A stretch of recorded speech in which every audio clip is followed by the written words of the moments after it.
News time में आपका स्वागत है। खबर मध्य प्रदेश के रीवा से, जहां घोटाले का कीर्तिमान दर्ज करने रीवा अब बिहार के चारा घोटाले को पीछे छोड़ने को आतुर है। यहां अनुकंपा नियुक्ति घोटाले को लोग बिहार के चारा घोटाले से तुलना कर कहने लगे हैं कि बिहार का चारा घोटाला क्या होगा, उसको पीछे छोड़ रीवा का शिक्षा विभाग का अनुकंपा नियुक्ति घोटाला आगे होगा। जी हां, भाजपा राज में शिक्षा विभाग में एक वर्ष में हुई 36 अनुकंपा नियुक्तियां, जिसमें 10 संदिग्ध मामले सामने आए। नियुक्ति पाने वाले सभी कोल जाति के इसी वर्ष अप्रैल माह में जारी हुए सभी के नियुक्ति आदेश। रिकॉर्डों की जांच होने की भनक लगते ही सभी हुए लापता। जेडी ने अनुकंपा नियुक्ति के मामलों की जांच के लिए एक समिति गठित कर दी है। आपको बता दें, पिछले एक वर्ष में हुई अनुकंपा नियुक्ति के प्रकरणों की जांच के दौरान अनुकंपा नियुक्ति घोटाले की परतें एक एक कर खुलने लगी हैं।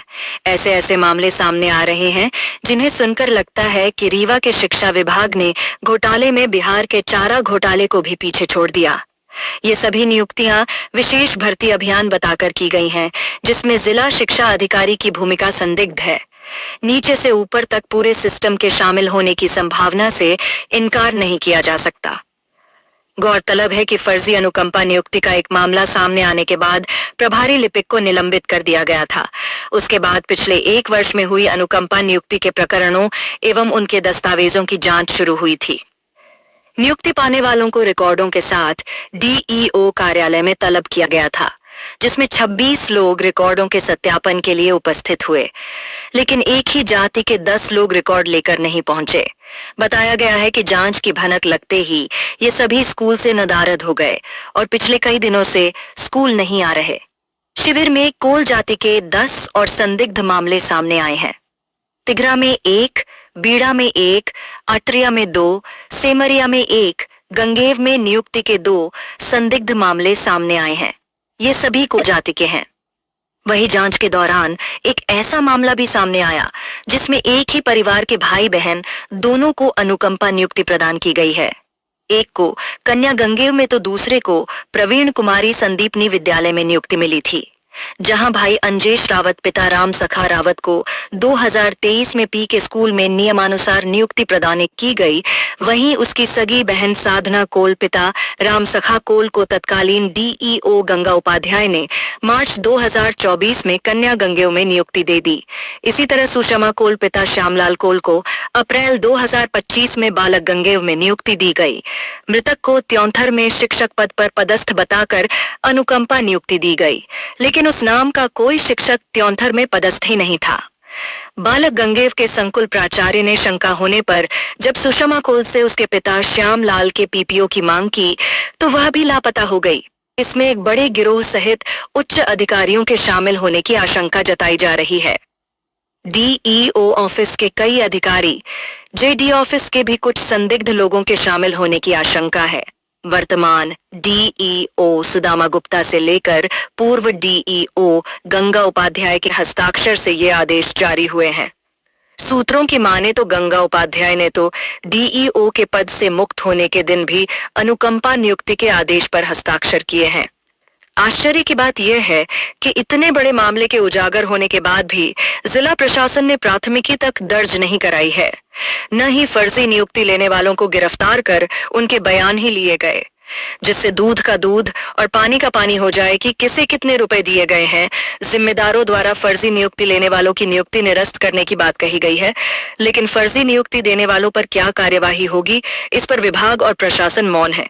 ऐसा लगता है कि रीवा के शिक्षा विभाग ने बिहार के चारा घोटाले को भी पीछे छोड़ दिया है। जिले में इतने बड़े घोटाले के सामने आने के बाद ऐसा लगता है कि रीवा में जिला प्रशासन नाम की कोई चीज ही नहीं है। वही जेडी ने गठित की बड़े घोटाला करने वालों की जांच समिति। मामले की गंभीरता को देखते हुए संयुक्त संचालक लोक शिक्षण रीवा संभाग नीरव दीक्षित ने अनुकंपा नियुक्ति के मामलों की जांच के लिए एक समिति गठित कर दी है, जिसमें पीजीबीटी के प्राचार्य डॉ आर.एन. पटेल एवं गवर्नमेंट स्कूल क्रमांक 1 के प्राचार्य प्रेमलाल मिश्रा तथा मार्तंड स्कूल क्रमांक 1 के लेखापाल हीरा सिंह को शामिल किया गया है। जांच समिति में डॉक्टर पटेल एवं डॉक्टर मिश्रा को शामिल किए जाने से उनके स्वयं हाथ पांव फूलने लगे हैं, क्योंकि उनके विरुद्ध खुद 4 करोड़ का अनुदान घोटाले में एफआईआर दर्ज है।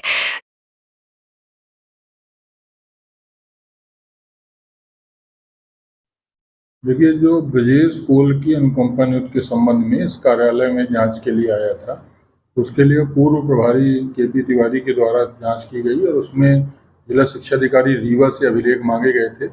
उनके द्वारा पूरे अभिलेख भी नहीं प्रदान किए गए और जो अभिलेख प्रदान किए गए हैं उन सभी अभिलेखों का परीक्षण कार्यालय स्तर पर किया गया और मैंने प्रभार लेते ही इस संबंध में एक उच्च स्तरीय समिति का गठन कर दिया है, जिसमें कि पीजीबीटी के प्राचार्य श्री पटेल जी हैं और गवर्नमेंट नंबर 1 के प्राचार्य और मापदंड क्रमांक 3 के लेखापाल को सम्मिलित किया गया है और ये जिला शिक्षा अधिकारी कार्यालय से समस्त अभिलेख संकलित करते हुए जांच प्रतिवेदन प्रस्तुत करेंगे और उसके अनुसार आगामी कार्रवाई की जाएगी।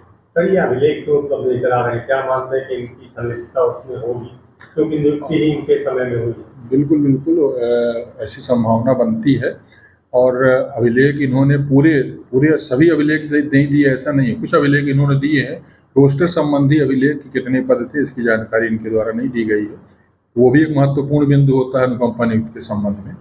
तो हमारी समिति जो है ये उनसे सभी अभिलेख प्राप्त करके अपना प्रतिवेदन प्रस्तुत करेगी। सर, ब्रजेश को की जब नियुक्ति हुई थी उस समय आपके जो अभी डीओ है ये उस समय योजना अधिकारी थे, तो इनके द्वारा ही प्रस्ताव दिया गया था। क्या ये मतलब हमेशा से पीछे कभी कई मामले निकल के आ रहे हैं, तो काफी मामले हो सकते हैं इसके लिए? अब ये तो अभिलेख देखने के बाद ही मैं बता पाऊंगा कि उस समय क्या स्थिति थी इनकी। सर, आपके विभाग में एक राकेश कोल का नाम चल रहा है, जो जिसको पता चला कई नियुक्तियां उसके द्वारा करवाई गई। ये आदमी कौन है, कुछ पता चल रहा है? ये मेरे संज्ञान में राकेश कोल के बारे में जानकारी नहीं। इसने किसी उषा कोल नाम की महिला का नियुक्ति करवाई है, विजय कोल की नियुक्ति करवाई है, हीरालाल कोल की नियुक्ति करवाई है, ऐसे कई नाम आ रहे हैं। अब अन्य जो अनुकंपा नियुक्तियां हैं, यदि उसमें कोई त्रुटि है तो ये जो हमारी जांच समिति है इसके प्रतिवेदन के अनुसार और उसके अनुशंसा के अनुसार पिछली अनुकंपा नियुक्तियों की भी जांच कराई जा सकती है। अभी जो नियुक्ति हुई है ब्रजेश कोल की, इसमें अभी तत्कालीन क्या कार्रवाई की जा रही थी, इन अधिकारी पर कार्रवाई की जाए? इसके संबंध में प्राप्त जानकारी के अनुसार डीओ ने उनके खिलाफ एफआईआर भी दर्ज की है, जिनके अनुकंपा नियुक्ति फर्जी की बात सामने आ रही है और इन्होंने अपने कार्यालय में भी समस्त प्राचार्यों से अभिलेख भी मंगाए हैं, उसकी जांच कर रहे हैं। लेकिन अभी जो इस कार्यालय को एक अनुकंपा नियुक्ति गलत होने की जानकारी प्राप्त हुई है, उसकी मैं जांच कराकर शीघ्र से शीघ्र जो है उसकी कार्रवाई करूंगा। डीओ ने इस तरह के अनुमोदन किया था नियुक्ति का, तो क्या वो भी इसमें इनका कोई कार्रवाई होगी? हाँ, जांच के अनुसार जो दोषी पाए जाएंगे उन पर कार्रवाई। जांच भी वही कर रहे हैं सब दोषी? नहीं, वो जांच अलग है। अभी जो जिस अनुकंपा नियुक्ति को जिस कार्यालय को प्राप्त हुई है उसकी जांच के संबंध में कह रहा हूँ। बाकी वो जो जांच कर रहे हैं, यदि अन्य है तो अभिलेख मांगकर उस पर भी कार्रवाई